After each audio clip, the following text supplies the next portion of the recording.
وحده لا شريك له وأشهد أن محمدا عبده ورسوله أما بعد فإن خير الحديث كتاب الله وخير الهدي هدي محمد صلى الله عليه وسلم وشر الأمور محدثاتها وكل محدثة بدعة وكل بدعة ضلالة وكل ضلالة في النار. أعوذ بالله السميع العليم من الشيطان الرجيم. إن الله لا يغفر أن يشرك به ويغفر ما دون ذلك لمن يشاء ومن يشرك بالله فقد افترى إثما عظيما.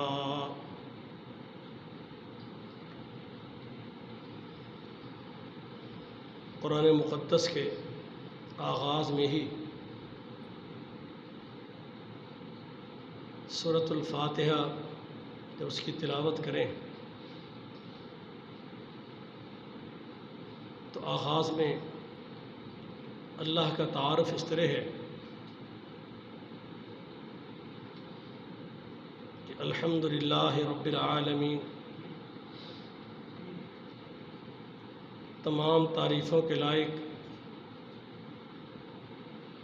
ہما قسم کی حمد و ثناء کے لائق وہ اللہ ہے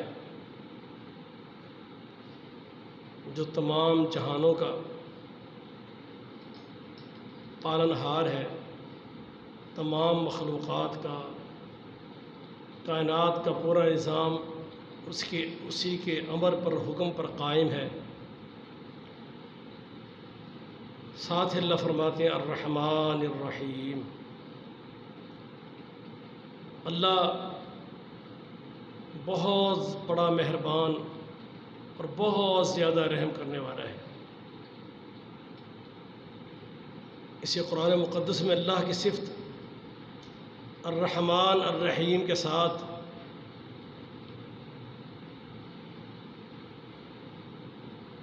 ارحم الراحمین بیان ہوئی ہے. بہت زیادہ مہربان ہے، بہت زیادہ رحم کرنے والا ہے، اپنے بندوں کی خطاؤں سے درگزر فرماتا ہے، ان کے گناہوں کو معاف فرماتا ہے. لیکن اللہ تعالیٰ نے قرآن مقدس کی اس آیت میں جو میں نے آپ کے سامنے تلاوت کی ہے، اس میں اللہ نے یہ فیصلہ دیا ہے کہ بھلے اس کی ذات بڑی عظیم ذات ہے، بہت بڑا مہربان ہے، بہت زیادہ رحم کرنے والا ہے، بہت زیادہ معاف کرنے والا ہے، لوگوں کے گناہوں سے درگزر کرنے والا ہے، یہ اس کی صفات کاملہ ہے. لیکن فرمایا یہ بات ذہن نشین کر لینا کہ ان اللہ لا یغفر ان یشرک بہ. اگر کوئی آدمی شرک جیسے گناہ کا مرتکب ہوا اور یہ گناہ لے کر دنیا سے چلا گیا، موت کے آغوش میں پہنچ گیا، نہ اس نے توبہ کی، نہ اس نے شرک والے اعمال چھوڑے، نہ شرک کا عقیدہ چھوڑا، اسی پر قائم رہا اور اسے موت آ گئی، تو اللہ فرماتے ہیں یہ بات اپنے ذہنوں میں رکھ لو کہ ان اللہ لا یغفر، اللہ ہرگز ہرگز شرک کرنے والے کو، اس گناہ کو اللہ کبھی معاف نہیں فرمائیں گے. وَيَغْفِرُ مَا دُونَ ذَلِكَ لِمَن يَشَاءُ. اس کے علاوہ جو گناہ بندہ اپنے ساتھ لے کر آئے گا وہ اللہ اور بندے کا معاملہ ہے. چاہے تو کسی چھوٹے گناہ پر بندے کی گرفت کر لے اور چاہے تو بڑے بڑے گناہوں کو معاف فرما دے. وہ عظیم الشان ذات ہے. بندہ یہ نہ سمجھے کہ چونکہ میں شرک نہیں کرتا اس لیے میں جو مرضی گناہ کرتا رہوں وہ تو اللہ نے معاف فرما دینے ہیں. اللہ فرماتے ہیں وَيَغْفِرُ مَا دُونَ ذَلِكَ لِمَن يَشَاءُ. اللہ کا تیرے ساتھ یہ عہد نہیں ہے کہ تو جو مرضی گناہ کرے گا تیرے گناہوں کو معاف کر دیا جائے گا، شرک کے علاوہ تو جتنے گناہ لے کر آئے گا وہ اللہ کی منشا پر ہے، چاہے معاف کر دے چاہے تجھے اپنی گرفت میں لے لے، اپنے عذاب میں لے لے۔ نبی اسلام فرماتے ہیں کہ ایک عورت کو اس لیے جہنم کی دہتی آگ کے سپرد کیا گیا کہ اس نے ایک بلی کو باندھ کے قیدی بنا کر سزا کے طور پہ رکھا، وہ بھوک اور پیاس میں مر گئی، اللہ کو اس پر غصہ آیا اور اللہ نے اس کے لیے سزا کا فیصلہ کر دیا۔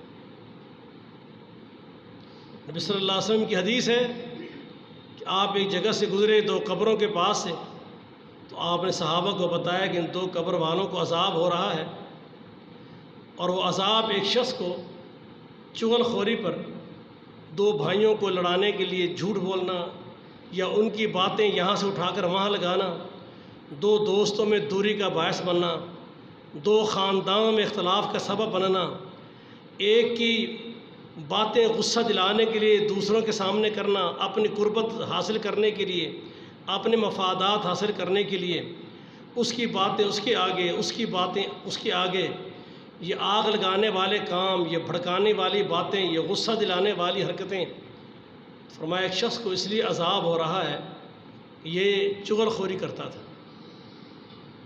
اور دوسرا فرمایا ایک اور شخص ہے، اس کو بھی اللہ کی طرف سے قبر میں عذاب ہو رہا ہے، اور اس کے عذاب کی وجہ اپنی طہارت اور پاکیزگی کا خیال نہ رکھنا، پیشاب کرتے ہوئے چھینٹوں سے نہ بچنا،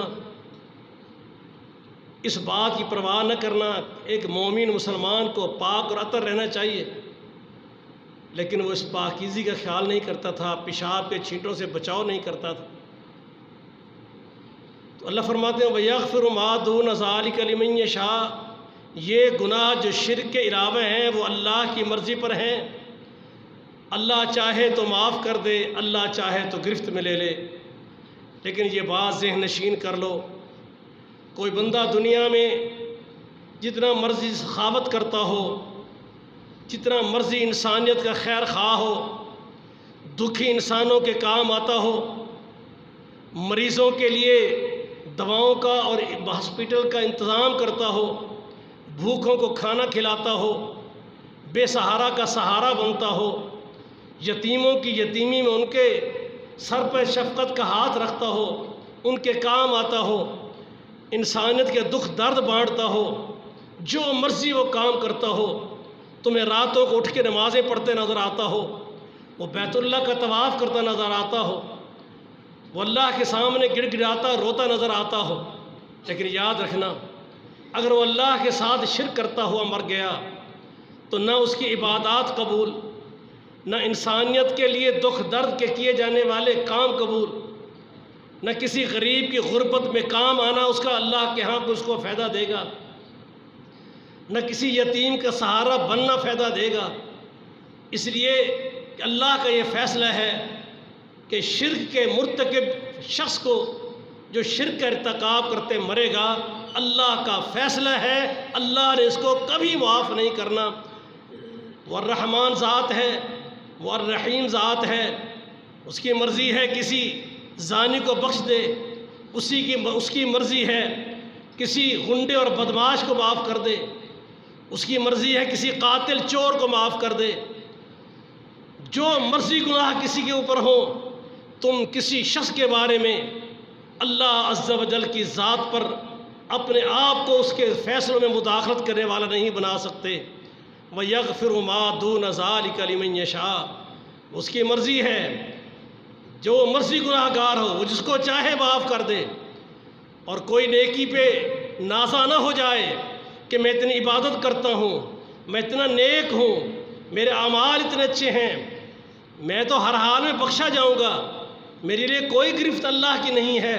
اسے پتہ ہی نہیں کہ میں نے کون کون سے کام کیے ہیں، کون سے ریکارڈ میں میری خطائیں اور میرے گناہ لکھے ہوئے ہیں۔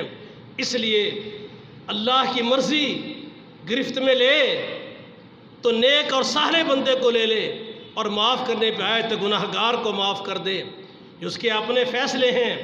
وَيَغْفِرُ مَا دُونَ ذَلِكَ لِمَن يَشَاءُ، لیکن اس کی رحمت، اس کی مغفرت کے تذکرے ضرور کرو لیکن یہ ذہن میں رکھنا، اگر شرک کی حالت میں کوئی مر گیا ہے اللہ اس کو ہرگز ہرگز معاف نہیں کریں گے۔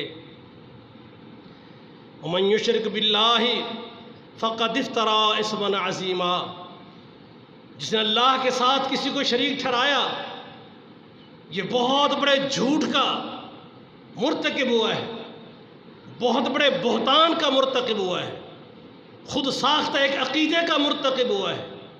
اللہ کا شریک تو کوئی نہیں ہے، نہ اس نے کسی کو اپنے اختیارات میں دخل اندازی دی ہے، نہ اس کی پوری کائنات میں کسی کا عمل دخل ہے۔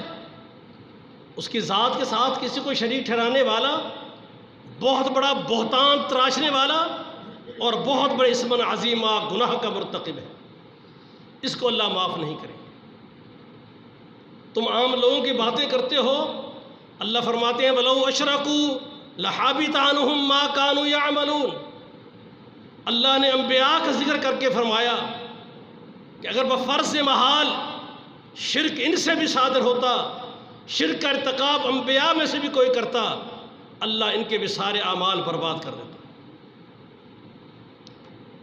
یہ کوئی معمولی بات ہے؟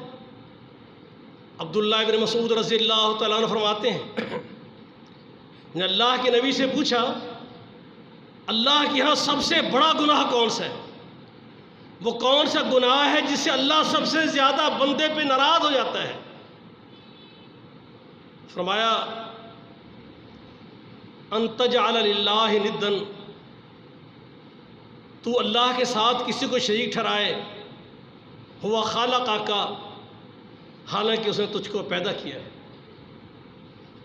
پیدا کیا، تیری بچپن سے لے کر موت تک کا سارا نظام بنایا، تجھے دکھوں سے بچایا، مصیبتوں سے بچایا، بچپن سے لے کر جوانی، جوانی سے بڑھاپے تک۔ اللہ کے ان فیصلوں میں کوئی شریک نہیں ہے، اللہ کی نعمتوں میں کوئی شریک نہیں ہے، اس لیے اگر کوئی اللہ کے ساتھ شرک کرتا ہے اللہ اس کو معاف نہیں کرے گا۔ یہ بڑا حساس مسئلہ ہے، اس پر ہم غور نہیں کرتے۔ نبی صلی اللہ علیہ وسلم فرماتے ہیں صحابی کے ایک شخص آیا اور محمد رسول اللہ صلی اللہ علیہ وسلم کے پاس آ کر عرض کرتا ہے اللہ کے نبی علیہ الصلوۃ والسلام دو حتمی باتیں مجھے سمجھا دیجیے۔ معنی کیا تھا اس کا؟ ایک ایسی بات بتا دیجئے جس سے میرا اللہ راضی ہو جائے، میں اللہ کی جنت میں چلا جاؤں۔ ایک ایسی حتمی بات بتا دیجئے جس سے میں بچ جاؤں اور اللہ کے عذاب سے بھی بچ جاؤں۔ اگر اس بات سے میں کوسوں دور چلا جاؤں، اسے قریب نہ جاؤں، تو پھر میں اللہ کی جہنم سے بھی دور ہو جاؤں۔ نبی علیہ السلام نے فرمایا من مات لا یشرک باللہ شیئا داخل الجنہ، آدمی اس حال میں مرے کہ اللہ کے ساتھ کبھی کسی کو اللہ کا شریک ایک لمحے کے لیے بھی نہیں ٹھہرایا، یہ اللہ کی جنت میں چلا جائے گا۔ من مات وہو یشرک باللہ، اور اس حال میں مرے کہ اللہ کے ساتھ شرک کرنے والا گناہ اس کے سر پر موجود ہو، داخل النار، یہ اللہ کے عذاب جہنم میں جائے گا۔ نبی صلی اللہ علیہ وسلم فرماتے ہیں اپنے صحابی کو ابو درداء رضی اللہ تعالیٰ عنہ، فرمایا ابو درداء تین باتوں کی نصیحت کی۔ فرمایا اللہ کے ساتھ شرک نہیں کرنا، چاہے تیرے ٹکڑے کر دیے جائیں، تجھے آگ میں جلا دیا جائے، یہ وقت بھی تجھ پہ آئے تیرے جسم کے ٹوٹے کر دیں، تجھے اٹھا کر زندہ آگ میں پھینک دیں، لیکن کبھی بھی اللہ کے ساتھ شرک کرنا گوارا نہ کرنا۔ پھر فرمایا ابو درداء فرض نماز کبھی نہیں چھوڑنی، اگر یہ نماز چھوڑ دی تو نے جان بوجھ کر تو پھر یاد رکھنا اللہ کے ساتھ جو عہد و پیمان ہے تو اس سے بری ہو گیا، تیرا اسے تعلق ختم۔ جو اللہ کا وعدہ ہے کہ اہل ایمان کے لیے اللہ کی جنت ہے، اہل ایمان کے گناہوں کو اللہ معاف فرمائے گا. اہل توحید کے لیے ابدی جنت ہے، اس کے گناہوں کی معافی ہے.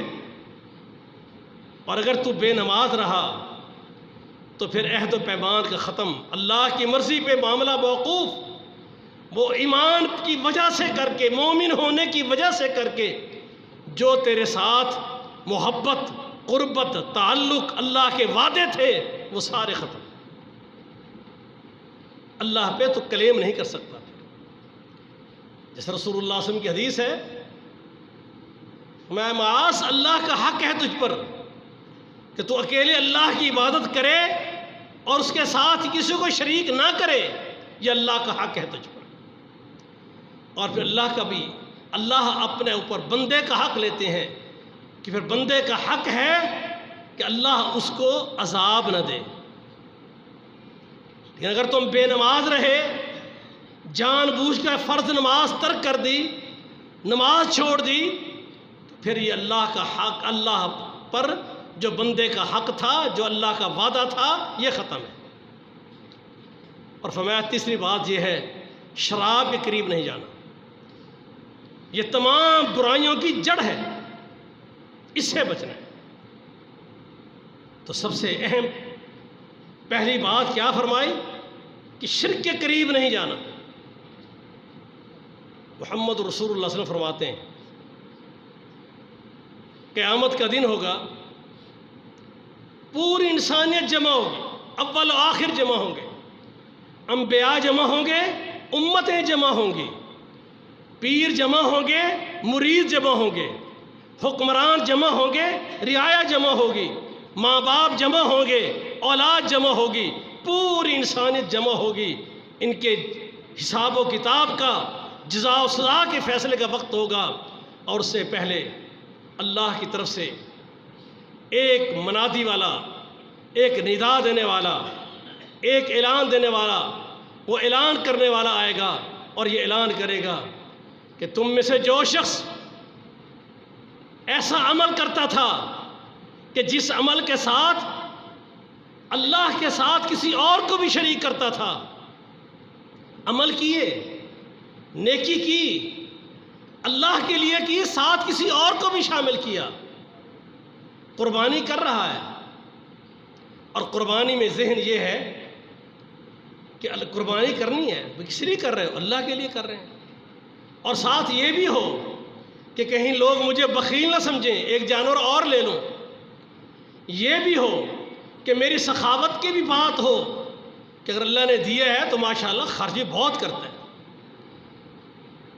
اگر کسی عمل میں تو نے نیکی کی ہے، افطاری کرائی ہے اللہ کو راضی کرنے کے لیے، ساتھ اپنی پولیٹیکل ایکٹیویٹیز کو اجاگر کرنے کے لیے بھی کیا ہے، ووٹ بھی بنانا مقصود ہے، لوگوں کو ساتھ ملانا بھی مقصد ہے، ان کو بھی راضی رکھنا ہے، خیرات بھی کر رہے ہیں اللہ کو راضی کرنے کے لیے، ساتھ پبلک بھی میرے اس عمل پہ میرے ساتھ آئے، مجھے لیڈر مانے، میرے تذکرے کرے.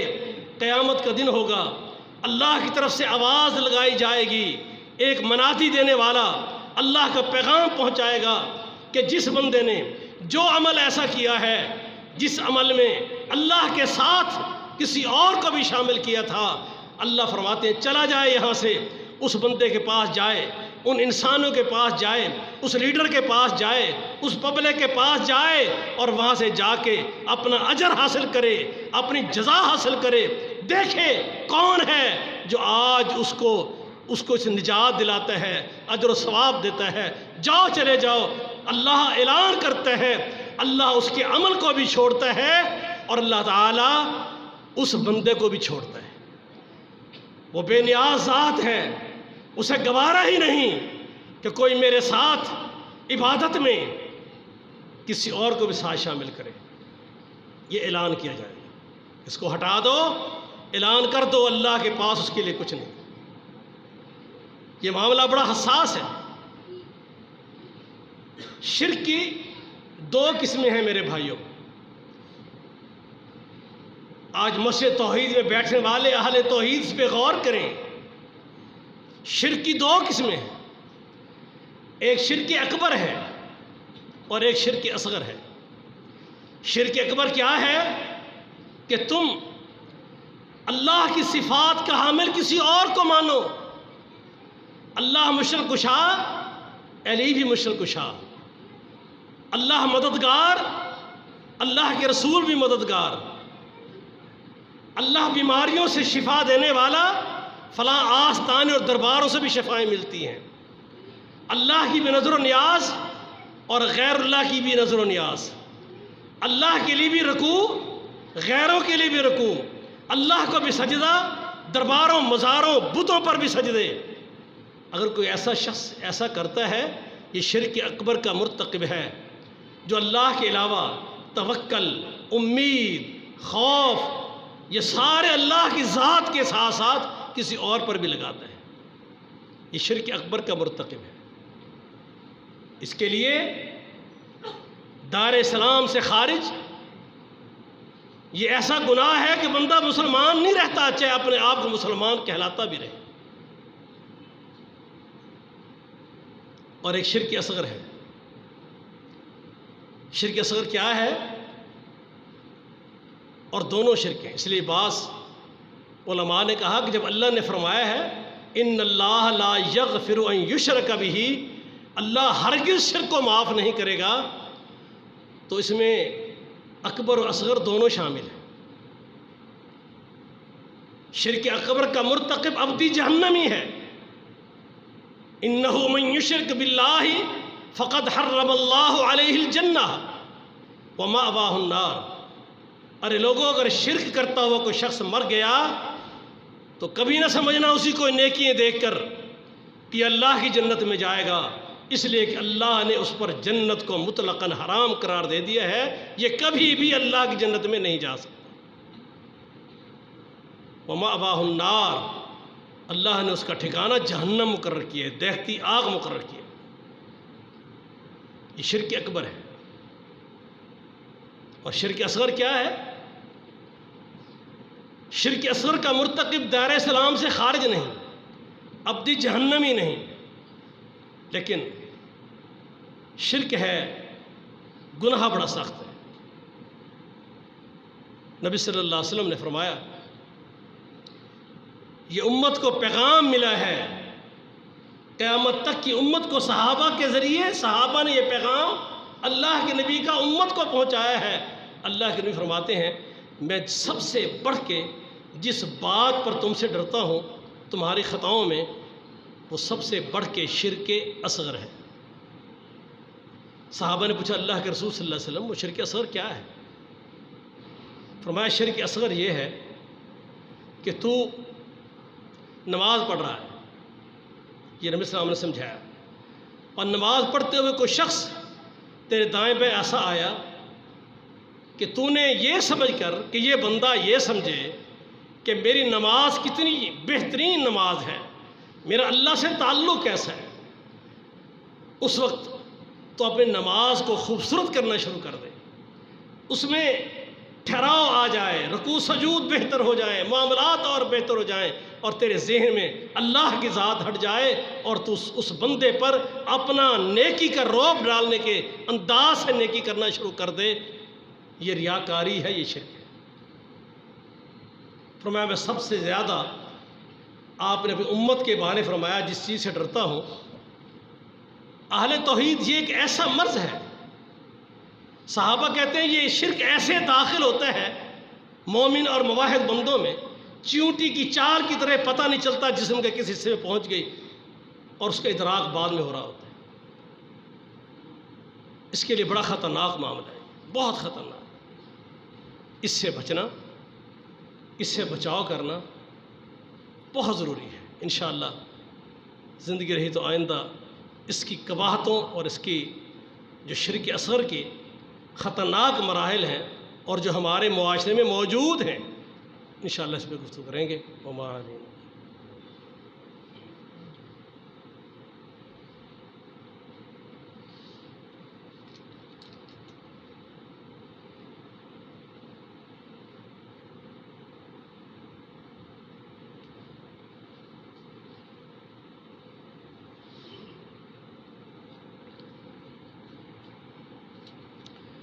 الحمد للہ نحمده ونستعینه ونستغفره ونعوذ باللہ من شرور انفسنا ومن سیئات اعمالنا من يهده اللہ فلا مضل له ومن يضلله فلا هادی له واشهد ان لا الہ الا اللہ وحدہ لا شریک له واشهد ان محمدا عبده ورسوله اما بعد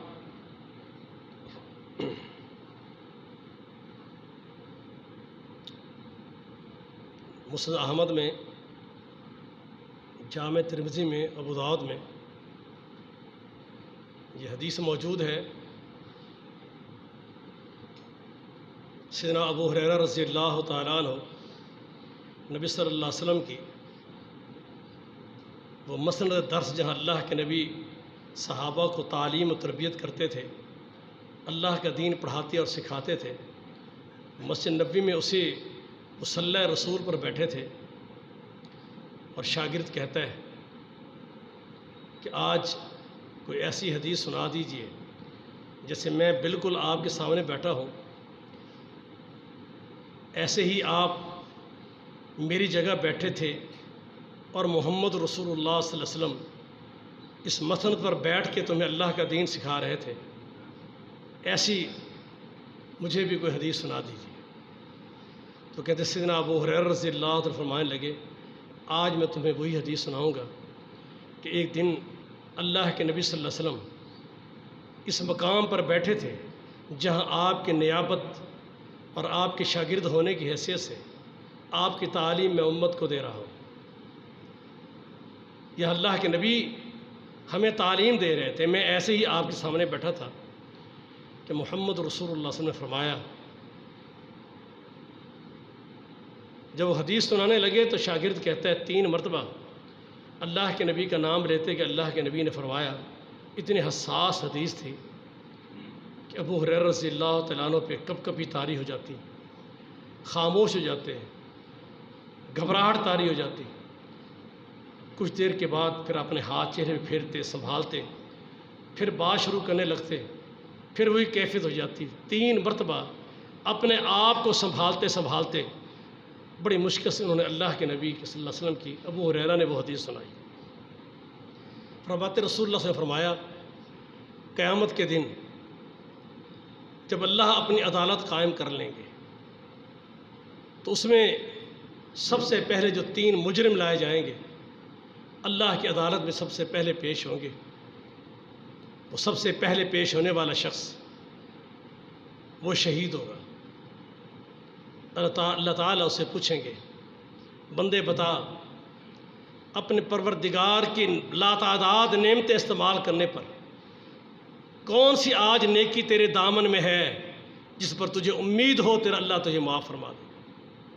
وہ کہے گا یا اللہ، تیری محبت و قربت کے حصول کے لیے میں میدان جنگ میں اترا، اس لیے کہ تیرا نام بلند ہو، تیرا دین اس کا دفاع کرنے کے لیے، اسلام کی سربلندی کے لیے اللہ میدان جنگ میں اترا، کفار سے لڑا، حتیٰ کہ تیری رضا کو حاصل کرنے کے لیے اپنے جسم سے سارا خون بہا دیا، جان دے دی، قتل ہو گیا۔ یا اللہ، یہ ایک نیکی لایا ہوں تیرے پاس۔ اللہ فرمائیں گے جب تو میدان جنگ میں اترا اس وقت تیرے ذہن میں ایک بات یہ بھی تھی، اللہ کی رضا کے علاوہ کہ تیرے بہادری کے چرچے ہوں، تو بڑھ چڑھ کے آگے آیا، تیری قوم کا نام بنے کہ فلاں قوم کا فرد تھا، کیا بات ہے، ہمارا قبیلہ کتنا عظیم ہے جس نے ایسے ثبوت جنم دیے ہیں، ایسے بیٹے پیدا کیے ہیں۔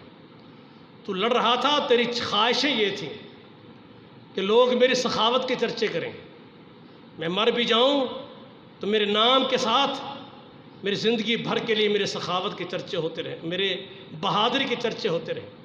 اللہ فرمائیں گے وہ تجھے مل چکا، تیرے چرچے ہو چکے، تیری باتیں ہو چکی، یہ سب سے پہلا شخص ہوگا جو اللہ حکم جاری فرمائیں گے یہ جھوٹا ہے، اس کا نظریہ صرف اکیلے میری ذات کو راضی کرنا نہیں تھا، اس کو کھینچتے ہوئے جہنم میں پھینک، فرشتے اسے پکڑیں گے، اوندھے منہ گھسیٹتے ہوئے جہنم میں ڈال دیں گے۔ اس کے بعد دوسرا شخص جو لایا جائے گا وہ قرآن و سنت کا عالم اور قاری ہوگا، اللہ اس سے پوچھیں گے، وہ بھی اپنے نیکی بتائے گا، اس قرآن کا ذکر کرے گا جس کا ایک حرف پڑھنے پہ 10 نیکیاں ملتی ہیں۔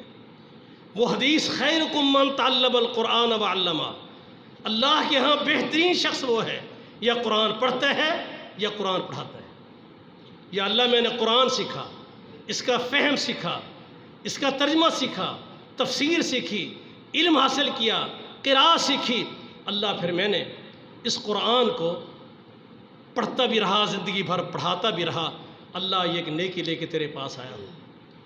اللہ فرمائیں گے تو جھوٹ بول رہا ہے، تیرے ذہن میں یہ بات تھی میرے علم کے چرچے ہوں، میری قراءت کے چرچے ہوں، میرے شاگرد ہوں، میرے دائیں بائیں لوگ پھیلیں، میری عزت تکریم ہو، میرے نام کے لوگ جگہ جگہ پر اشتہار بازی ہوں، میری شہرت ہو، جو تو چاہتا تھا بندے وہ مل گیا، تو جھوٹ بولتا ہے، صرف اکیلے اللہ کی رضا تیرا مقصود نہیں تھا۔ اللہ فرمائیں گے فرشتوں اس کو بھی اوندھے منہ پھینکو اور گھسیٹتے ہوئے جہنم میں ڈال دو۔ پوری انسانیت کے سامنے بڑے بڑے کافر، بڑے بڑے اللہ کے دشمن اور باغی کھڑے ہوں گے، لیکن آغاز اللہ کی عدالت کا کن سے ہو رہا ہے؟ تیسرے شخص کو لایا جائے گا۔ یہ حدیث ابو ہریرہ رضی اللہ عنہ بیان کرتے ہوئے حوصلہ نہیں پا رہے تھے، بلکہ شاگرد کہتا ہے یہ کیفیت جیسے بے ہوشی طاری ہو گئی، بات نہیں کر پا رہے تھے۔ پھر وہ سخی لایا جائے گا، اللہ اسے پوچھیں گے میرے بندے تجھے نعمت، صحت، عزت، مال سب کچھ دیا، اللہ کے لیے کیا ہے تیرے پاس؟ اس کو کہے گا یا اللہ میرے پاس میں نے تیرا مال یتیموں میں، مسجدوں میں، بے کسوں پہ، بے سہاروں پہ، اللہ میں نے مال لٹاتا رہا، مسجدوں میں خرچ کرتا رہا، مدرسوں میں خرچ کرتا رہا، اللہ بڑی بڑی جگہ پانی کے پمپ لگوائے، میں نے فلاں کیا فلاں کیا۔ اللہ فرمائیں گے تو جہاں بھی جاتا تھا تیرے ایک ہی مقصد تھا، تو نے صرف اللہ اکیلے کی رضا نہیں، تیرے سخاوت کی دھوم مچے، تیرے تذکرے آئیں، تیرے نام پہ لوگ باتیں کریں، تیری تعریفیں کریں، وہ سب کچھ تجھے مل چکا ہے، اور تو اکیلے اللہ کی ذات کے لیے عبادت نہیں کر رہا تھا، تیرے ذہن میں یہ سخاوت کرتے ہوئے لوگوں کی خوشنودی اور تیرے اپنے مراتب بھی شامل تھے، اور وہ تجھے مل چکے۔ فرشتے کو اللہ حکم دے گا اس کو اوندھے منہ پھینکو اور گھسیٹتے ہوئے جہنم میں ڈال دو۔ یہ بڑا خطرہ ہے، یہ شرک اصغر کی وہ قسم ہے، اور اس سے بچنا بہت ضروری ہے۔ اس لیے میرے بھائیوں یہ بات ذہن نشین کر لیں، جب آپ کو بازاروں، درباروں، آستانوں سے شیطان بچاتا ہے تو اس نے قسم کھائی تھی اللہ میں تیرے اس آدم کی اولاد کو برباد کروں گا، گمراہ کروں گا، تو اس سے دور کروں گا، وہ کوشش کرتا رہتا ہے۔ یہ بڑا خطرناک مرض ہے۔ اللہ تعالیٰ سے دعا ہے اللہ ہمیں اس قسم کے شرک اصغر سے محفوظ رکھے، اور اس میں کون کون سی قباحتیں ہیں انشاءاللہ ہم اس پر مزید گفتگو کریں گے۔ ساتھیوں سے گزارش ہے آئندہ جمعہ 16 ستمبر کا ایک بہت بڑے شیخ ہیں محترم عبدالجبار سلفی صاحب، وہ جو انٹرنیشنل ہمارا ادارہ ہے مکتبہ دارالسلام، جو قریب 28 ممالک میں اس وقت کتاب و سنت کا ترویج اور اشاعت کر رہا ہے، بڑی بڑی کتاب، اللہ کی کتاب کی تفاسیر، ترجمے اور نبی صلی اللہ علیہ وسلم کی احادیث پر جو ریسرچ کا کام ہے وہ کر رہا ہے، تو یہ اس کے شعبہ ریسرچ میں ایک بہت اچھے عالم ہیں۔ تو یہ آئندہ جمعہ پڑھائیں گے مسجد عائشہ میں، ساتھی علم استفادہ کے لیے جمعہ پڑھیں۔ سبحان ربک رب العزت عما یصفون وسلام علی المرسلین۔